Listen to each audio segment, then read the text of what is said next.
നമുക്ക് കിരണിന്റെയും കല്യാണിയുടെയും ഇന്നത്തെ നല്ലൊരു കഥ കേട്ടാലോ? അങ്ങനെ ഇന്നത്തെ കഥയില് മനോഹറിനെ പിന്തുടർന്ന് സരു ഏർപ്പാടാക്കിയ ഗുണ്ടകൾ വരുവാണ്. അങ്ങനെ ഒരു സൈഡിലിട്ട് മനോഹറിനെ പിടികൂടുവാണ്.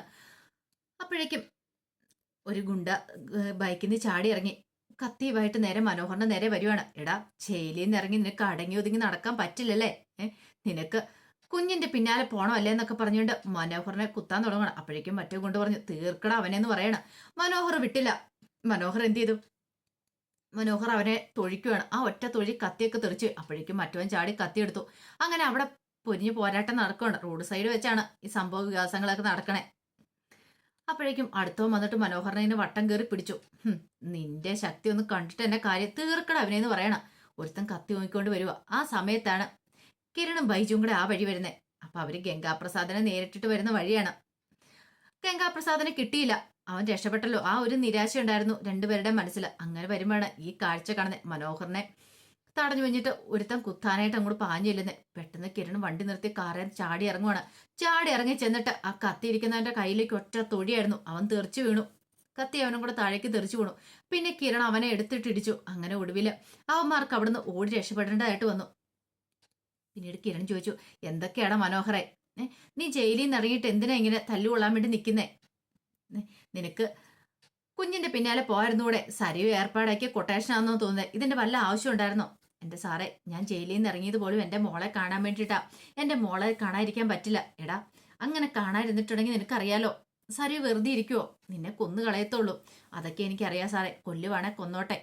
പക്ഷേങ്കില് എനിക്ക് എന്റെ മോളെ കാണാതിരിക്കാൻ പറ്റില്ല. എന്റെ മോളെ കണ്ടിട്ട് ഞാൻ മരിച്ചാലും എനിക്ക് പ്രശ്നമില്ല. എന്റെ മോളെ കാണുക തന്നെ ചെയ്യും. എടാ, ഞാൻ പറയുന്നത് നീ ഒന്ന് അനുസരിക്ക്. അടങ്ങി ഒതുങ്ങി എവിടെയെങ്കിലും പോയിരിക്കുക. എന്നിട്ട് പരോള് കഴിയുമ്പോൾ ജയിലിലേക്ക് തിരികെ പോ. അതൊന്നും പറ്റില്ല സാറേ. എന്റെ മോളെ എനിക്കൊന്ന് കാണിച്ചു തരാൻ പറ്റുമോ? ഇല്ലെങ്കിൽ പിന്നെ ഞാൻ ഏത് വിധേനയാണെങ്കിലും എന്റെ മോളെ കാണാൻ ശ്രമിക്കും. കിരൺ പറഞ്ഞത്, ഇപ്പൊ ഒരു പ്രശ്നം കഴിഞ്ഞിട്ട് വന്നോളൂ. ആ ഗംഗയെ കൈ കിട്ടിയതാ. അവൻ രക്ഷപ്പെട്ടു പോയി.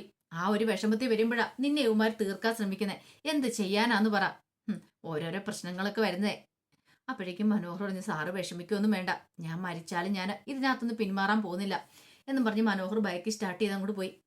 പിന്നീട് കിരൺ വന്ന് കാറിലേക്ക് കയറിയിട്ട് ബൈജുവിനോട് പറഞ്ഞു, എന്ത് ചെയ്യാൻ പറ്റും? അവന് കൊട്ടേഷൻ കൊടുത്തിരിക്കുക സാരയോ. അതെ കിരണളിയ, പറഞ്ഞിട്ടൊന്നും കാര്യമില്ല. ഇപ്പോഴവന് നല്ല മാറ്റം ഉണ്ടല്ലേ? അതെ, മാറ്റമുണ്ട്. പക്ഷെ ആ മാറ്റം അംഗീകരിക്കാണ്ട് സരയു കൂട്ടാക്കുന്നില്ല. പഴയതുപോലെ ഒന്നും അല്ല. ഇപ്പൊ ഇവന് ജീവിക്കണം എന്നൊക്കെ ഉണ്ട്. ഇവന് മോളെന്ന് വെച്ച ജീവന. മോളെ കാണാൻ വേണ്ട അവന് പരോളിന് ഇറങ്ങിയത് പോലും. ബൈജു പറഞ്ഞു, ഇനിയിപ്പം ജയിലിലേക്ക് തിരികെ പോയിട്ടും കാര്യമുണ്ടെന്ന് തോന്നില്ല. പോയിട്ടാണെങ്കിൽ അവിടെ ബഹാസുരൻ ഉണ്ടല്ലോ. ബഹാസുരൻ ഇവനെ തീർക്കാൻ നോക്കില്ലേ? അതെ, പുറത്തിറങ്ങിയിട്ടുണ്ടെ സരിയു, അകത്ത് എന്നിട്ടുണ്ടെ ബഹാസുരന്. ഇവന്റെ കാര്യത്തിൽ ഒരു തീരുമാനമായെന്ന് തോന്നേ. കിരൺ പറഞ്ഞു, എന്ത് ചെയ്യാനാന്ന് പറ. നന്നായെന്ന് പറഞ്ഞിട്ടും കാര്യമൊന്നുമില്ല. അതൊന്നും അംഗീകരിക്കാനായിട്ട് സരയുവോ അല്ലെങ്കിൽ സരുവിനെ പോലെ തന്നെ വേറെ കുറെ പെൺകുട്ടികളുടെ ജീവിതവും തകർത്തെറിഞ്ഞ് കളഞ്ഞായിരുന്നല്ലോ. അവരൊക്കെ സമ്മതിക്കും തോന്നുന്നുണ്ടോ? ഒരിക്കലും സമ്മതിക്കില്ല എന്ന് പറഞ്ഞു.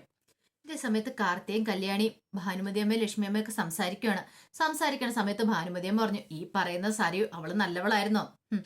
അല്ല, കിരൺ മോന്റെ കല്യാണി മോളുടെ കല്യാണ സമയത്ത് അവൾ എന്തൊക്കെയാ കാണിച്ചു കൂട്ടിയത്? കൊല്ലാൻ വരെ ശ്രമിച്ചിട്ടുണ്ടായിരുന്നല്ലോ. കുറച്ച് നാളായല്ലേ ആയുള്ളൂ അവള് നല്ലവളായിട്ട്. എന്നിട്ട് പിന്നെ അവൾക്കിപ്പോ മനോഹരനെ കുറ്റപ്പെടുത്താനായിട്ട് എന്ത് യോഗ്യതയുള്ളതെന്ന് ചോദിച്ചു. കാർത്തിയ പറഞ്ഞു, അവളെ കുറ്റം പറഞ്ഞിട്ട് കാര്യമില്ല. കാരണം സ്നേഹിക്കുന്ന പുരുഷനോട് തെറ്റ് ചെയ്തെന്ന് അറിഞ്ഞിട്ടുണ്ടെങ്കിൽ ഏത് സ്ത്രീക്കാ സഹിക്കാൻ പറ്റുന്നേ? അല്ല കല്യാണി, നിന്നോട് കിരണ ഒരു തെറ്റ് ചെയ്തിട്ടുണ്ടെങ്കിൽ നിനക്ക് സഹിക്കാൻ പറ്റുമെന്ന് ചോദിച്ചു. ഇല്ല. അപ്പൊ അതുപോലെ തന്നെ അവൾക്ക് ദേഷ്യം. കാരണം അവള് നോക്കിക്കഴിയുമ്പോഴത്തേനും അത്രയധികം ചങ്ക് പറിച്ച് സ്നേഹിച്ചിട്ട് തന്നെ ചതിച്ചല്ലോ എന്നൊരു ചിന്ത. അതാണ് അവളുടെ മനസ്സിനെ വേട്ടയാടിക്കൊണ്ടിരിക്കണേ. ഇനിയിപ്പൊ നമ്മൾ ആരും പറഞ്ഞു തിരുത്താൻ നോക്കിയാലൊന്നും അതൊന്നും പെട്ടെന്ന് തിരുത്താൻ പറ്റുന്ന കാര്യമല്ലെന്ന് കാർത്തി പറയാണ്. അപ്പോഴേക്കാണ് കിരണിന്റെ കാർ അങ്ങോട്ട് വരുന്നേ. അങ്ങനെ കിരൺ കാറിൽ നിന്ന് ഇറങ്ങി അങ്ങോട്ട് വരുമ്പോഴത്തേനും ആകാംക്ഷയോടെ എല്ലാരും കൂടെ നോക്കി നിൽക്കുകയാണ്. കിരൺ വന്നിട്ട് പറഞ്ഞു, നിങ്ങൾക്ക് എല്ലാവർക്കും ഒരു ദുഃഖ വാർത്തയുണ്ടെന്ന് പറയണം. കല്യാണം വെച്ച് ദുഃഖ വാർത്തയോ? അതെ, ആ ഗംഗാപ്രസാദിന്റെ കൈ കിട്ടിയതായിരുന്നു. പക്ഷെ അവൻ രണ്ടാം തവണ എന്റെ കയ്യിൽ നിന്ന് രക്ഷപ്പെട്ടു പോയെന്ന് പറയാണ്. എല്ലാവർക്കും ഭയങ്കര വിഷമമായിപ്പോയി. അവനെ ഞാൻ തീർക്കേണ്ടതായിരുന്നു. പക്ഷെ എങ്കില് ആ കടൽപ്പുറത്ത് വെച്ച് കുറച്ച് അണ്ണന്മാര് വന്നെന്നെ പിടിച്ചു. അല്ലായിരുന്നെങ്കിലോ അവനെ ഞാൻ കൊല്ലാനായിട്ട് ഒരുങ്ങിയതാ. പക്ഷെ അവര് വിചാരിച്ച അവൻ പാവമാന്ന് കരുതി അവനെ രക്ഷപ്പെടുത്തി വിട്ടെന്ന് പറയണം. പിന്നെ അവനെ തപ്പിയും തേടിയിട്ടും കാണാനായിട്ട് സാധിച്ചില്ലെന്ന് പറയാ. അത് മാത്രമല്ല, തിരികെ വരുന്ന വഴിക്ക് മനോഹറിന്റെ ജീവൻ രക്ഷിച്ചിട്ടാ വരുന്നേ. മനോഹറിനെ സരിവ് ഏർപ്പാടാക്കി ഗുണ്ടകളാന്ന് തോന്നേ കൊല്ലാൻ ശ്രമിക്കുമായിരുന്നു. അങ്ങനെ അവന്മാരെ ഇടിച്ചു പഞ്ഞിക്ക് ഇട്ടിട്ട് അതെ 2 തല്ല് കഴിഞ്ഞിട്ടാ ഞാൻ ഇങ്ങോട്ടേക്ക് വരുന്നേ. നന്നായിട്ട് ക്ഷീണമുണ്ടെന്ന് പറയണം. അപ്പോഴേക്കാണ് വേലു അങ്ങോട്ട് വരുന്നേ. വേലുവിനെ കണ്ടു കഴിഞ്ഞപ്പോ കിരൺ പറഞ്ഞു, എടാ നീയും കൂടെ ഇന്ന് എന്റെ കൂടെ വേണ്ടതായിരുന്നു. ഇന്ന് ഗംഗാപ്രസാദിനെ ഞാൻ കണ്ടായിരുന്നു, അവൻ എന്റെ കയ്യിൽ നിന്ന് വഴുതി പോയെന്ന് പറയണം. അത് കേട്ടപ്പോ വേലു പറഞ്ഞു, സാറ് പോയപ്പോ എന്നെയും കൂടെ കൂട്ടിക്കൊണ്ട് പോകാൻ മേലായിരുന്നോ? എടാ, അത് ഞാൻ ഇങ്ങനെ പ്രതീക്ഷിച്ചില്ല. നീ കൂടെ ഉണ്ടായിരുന്നേ ഉറപ്പായിരുന്നു അവന്റെ കാര്യത്തിൽ ഒരു തീരുമാനം ഉണ്ടായിരുന്നു. അവന് രക്ഷപ്പെട്ട് ഓടാൻ പോയാലും നിന്റെ കൈ മൂർച്ചയേറി കടാരയുണ്ടല്ലോ, കടാരം കൊണ്ടല്ലേ നീ നടക്കുന്നേ. കടാര എറിഞ്ഞയാളിനി അവനെ വീഴ്ത്തിയാനും. അവൻ എന്നാ ഇത് ഇന്നത്തോടു കൂടി തീർന്നേനെന്ന് പറഞ്ഞു. വേലു പറഞ്ഞു, അവനെ എന്റെ കൈ കിട്ടാൻ വേണ്ടി ഞാൻ കാത്തിരിക്കുവാ സാറേ, അവനങ്ങനെ രക്ഷപ്പെടാനൊന്നും പറ്റില്ല. കല്യാണി പറഞ്ഞു, അപ്പൊ അവൻ രണ്ടും കളിപ്പിച്ച് വീണ്ടും ഇറങ്ങിയിരിക്കുവല്ലേ? കാർത്തി പറഞ്ഞു, അവൻ ഇവിടുന്ന് പോയിട്ടില്ല, ഇവിടെ തന്നെ ചുറ്റിയടിക്കുക. അതിനർത്ഥം എന്താ? എന്റെ കല്യാണത്തിന് സമയത്ത് വരണം, എന്നെ തീർക്കണം, എന്നെ അമ്മയെ ലക്ഷ്യം വെച്ച് തന്നെ അവൻ വീണ്ടും വന്നിരിക്കുന്നേ. കിരൺ പറഞ്ഞു, പേടിക്കൊന്നും വേണ്ട, ധൈര്യമായിട്ടിരിക്കാനൊക്കെ പറഞ്ഞിട്ട് അവരെ ആശ്വസിപ്പിക്കുന്നൊക്കെയുണ്ട്.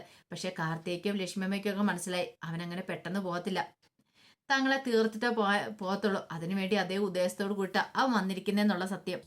പിന്നീട് ഡോക്ടർ ചന്ദ്രസേനെ കാണാനായിട്ട് മുറിയിലേക്ക് വരുവാണ്. അങ്ങനെ വന്നു കഴിഞ്ഞപ്പോൾ ചന്ദ്രസേനൻ ചോദിച്ചു, ഡോക്ടറെ എങ്ങനെയായി എൻ്റെ കാര്യങ്ങളൊക്കെ, എനിക്ക് വീട്ടിൽ പോകാമെന്നൊക്കെ ചോദിക്കുകയാണ്. അപ്പോഴേക്കും ഡോക്ടർ പറഞ്ഞു, പോവാനായിട്ട് സമയമായിട്ടില്ല. അല്ല ഡോക്ടറെ, കാർത്തികയുടെ കല്യാണമാണ്, ആ സമയത്ത് ഞാൻ അവിടെ വേണം. എനിക്കിപ്പോൾ പ്രത്യേകിച്ച് പറയത്തക്ക പ്രശ്നങ്ങളും കാര്യങ്ങളൊന്നും ഇല്ല, പിന്നെ എനിക്ക് വീട്ടിൽ പോകാലോ എന്നൊക്കെ പറഞ്ഞു. ഡോക്ടർ പറഞ്ഞു, അങ്ങനെ പുറമേ ഇങ്ങനെ കാണുന്നില്ലെങ്കിലും നല്ല റെസ്റ്റ് വേണ്ടുന്ന സമയമാണ്. ഞാൻ കിരണിനോട് കാര്യങ്ങളൊക്കെ സംസാരിച്ചിട്ടുണ്ടായിരുന്നു. അല്ല, ഇപ്പോഴെങ്ങനെയുണ്ട്, ഭേദമുണ്ടോ എന്ന് ചോദിച്ചു. അത് കേട്ട് കഴിഞ്ഞപ്പോ ചന്ദ്രസേന പറഞ്ഞു, ഇപ്പൊ എനിക്ക് കുഴപ്പമൊന്നുമില്ല ഡോക്ടറെ. വന്ന സമയത്ത് എന്തായിരുന്നു, ശരിക്കും പറഞ്ഞിട്ടുണ്ടെങ്കിൽ ആ തേനകത്ത് തീയായിരുന്നു, ഒന്നാള് കത്തിച്ചാ മതിയായിരുന്നു പറയണം. അപ്പോഴേക്കും ചന്ദ്രസേനൻ പറഞ്ഞു, അതൊക്കെ എനിക്കറിയാം സാറേ, ഒരു പക്ഷെ എനിക്കന്നത് സംഭവിച്ചില്ലായിരുന്നെങ്കിൽ എൻ്റെ മക്കളും കൊച്ചുമക്കളും ഒക്കെ അവർക്കൊക്കെ എന്തേലും സംഭവിച്ചു പോയേനെന്ന് പറയണം. ഭാഗ്യം കൊണ്ടല്ലേ അവരൊക്കെ രക്ഷപ്പെട്ടത്. പിന്നീട് ചന്ദ്രസേനൻ പറഞ്ഞു, എനിക്ക് കാർത്തിയുടെ കല്യാണത്തിന് പോകാൻ പറ്റുമോ? അതെ, അന്ന് വിടാം, പക്ഷെ ഒരു കാര്യമുണ്ട്, പോയിട്ട് ഇങ്ങോട്ടേക്ക് തന്നെ വരണം, റെസ്റ്റ് എടുക്കണമെന്ന് പറയണം. അല്ല ഡോക്ടറെ, അതിന് മാത്രം പ്രശ്നങ്ങളൊന്നും ഇല്ലോ?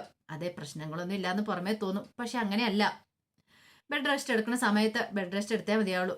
പിന്നെ ഡോക്ടറെ, എനിക്ക് ആഹാരം കഴിക്കുമ്പോഴത്തേന് ഭയങ്കര എരിച്ചിലും പകച്ചിലും ഒക്കെ ഉണ്ട്. അതാ പറഞ്ഞത് നന്നായിട്ട് മെഡിസിനൊക്കെ കഴിക്കണമെന്ന്. അത് വീട്ടിൽ പോയിട്ടുണ്ടെങ്കിൽ അതൊന്നും നടക്കില്ല. ചന്ദ്രസേനൻ പറഞ്ഞു, എനിക്ക് പോവാതിരുന്നിട്ടുണ്ടെങ്കിൽ ഭയങ്കര ടെൻഷനാണ് ഡോക്ടർ. ഇപ്പോഴാണെങ്കിൽ എൻ്റെ മോൻ്റെ ഒരു കോള് വരുമ്പോഴത്തേനും എൻ്റെ നെഞ്ചിനകത്ത് കിടന്ന് ഭയങ്കര ഇടിപ്പാ.